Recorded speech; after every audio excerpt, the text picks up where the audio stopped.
অভিষেক বাবু আর মমতা ব্যানার্জির দল এটা, ওদেরকে ওদের বাড়িতে সুস্থতার সাথে ওখানে পৌঁছে দিয়ে আসবো। সাথে কি দেব? একটা প্রতিশ্রুতি শ্রী দেব। নওশাদ সিদ্দিকীকে আবার 3টে জন্ম নিতে হবে। কয়েক মাস পরই লোকসভা ভোট, সেখানে কি অভিষেক বন্দ্যোপাধ্যায় বনাম নওশাদ সিদ্দিকীর লড়াই দেখবে ডায়মন্ড হারবার? তৃণমূলের সর্বভারতীয় সাধারণ সম্পাদকের উদ্দেশ্যে আগেই চ্যালেঞ্জ ছুড়ে দিয়েছিলেন ভাঙড়ের আইএসএফ বিধায়ক।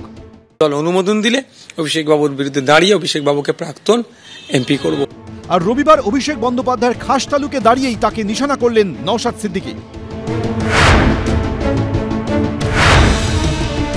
কৃষকদের বিরুদ্ধে যখন বিল পাস হচ্ছিল, অভিষেক বাবু তখন ভোট না দিয়ে কি করছিল?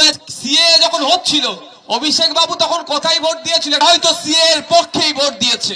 মুখ্যমন্ত্রীর নিজের দপ্তর গ্রুপ ডি একটা কথা বলছেন না, কারণ কি? তিনিও দুর্নীতির সাথে যুক্ত হয়ে গিয়েছে। অভিষেক ব্যানার্জিকে বলে দেবেন, নওশাদ সিদ্দিকী বলছে তোমার পিসি দুর্নীতিগ্রস্ত, উনি নিচে কিভাবে বাঁচবে তার জন্য লাইন খুঁজছে, বারবার পিসিকে দিল্লি পাঠাচ্ছে, মোদিজির সাথে বসাচ্ছে। অভিষেক বন্দ্যোপাধ্যায়ের বিরুদ্ধে কেন? উনি যখন মুসলিম সংখ্যালঘু মুসলিম দলের জন্য ওনার মায়া কান্না কাঁদেন, তাহলে শুভেন্দু অধিকারীর বিরুদ্ধে নয় কেন? বা বিজেপির কোনো বড় তাবড় নেতা আছে তাদের বিরুদ্ধে নয় কেন?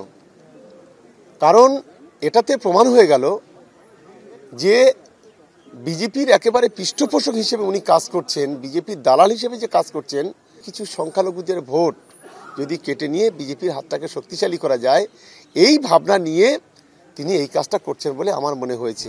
অভিষেক বন্দ্যোপাধ্যায়ের নির্বাচনী কেন্দ্র ডায়মন্ড হারবারে সংখ্যালঘু ভোট প্রায় 53%। 2014 সাল থেকে টানা ওই এলাকারই সাংসদ, তৃণমূলের সর্বভারতীয় সাধারণ সম্পাদক। রাজনৈতিক মহলে প্রশ্ন উঠছে, তবে কি সংখ্যালঘু অধ্যুষিত ডায়মন্ড হারবারের লোকসভা ভোটে বিরোধীদের তাস হতে চলেছে নওশাদ সিদ্দিকী? বিজেপি প্রার্থী দেবে ডায়মন্ড হারবারে, এবং নওশাদ দাঁড়াবে না কে দাঁড়াবে তাদের ব্যাপার। বিজেপির প্রার্থী এবার জিতবে ডায়মন্ড হারবার থেকে। বাবুকে আমরা সোনাবাবু করে বাড়ি পাঠিয়ে দেবো এবার। বাবু সোনা যিনি বাংলার যুবরাজ, এবি ঝুঁকে গানি, ইডি থাকে গানি, তো কিছু চলছে যে এখন চলবে, চিন্তা নেই, প্যাকেট হয়ে যাবে। যে কুঁজো হয় তাকেও তো চিৎক হয়ে শুধবার ইচ্ছে করে। অভিষেক ব্যানার্জির দুর্গ হচ্ছে ডায়মন্ড হারবার। ওইখানে গিয়ে দাঁড়ালাম আর জিতে গেলাম হয় না।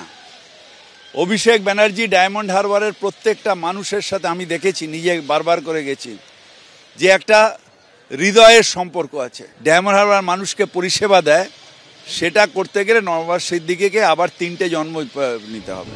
তবে তাৎপর্যপূর্ণভাবে ডায়মন্ড হারবারে দাঁড়িয়ে শাসক দলকে যখন কড়া ভাষায় বিঁধছেন নওশাদ, সেদিনই ভাঙড়ের খড়গাছিতে তৃণমূল বিধায়ক শওকত মোল্লার হাত ধরে দলে যোগ দিলেন অন্তত 100 জন আইএসএফ কর্মী।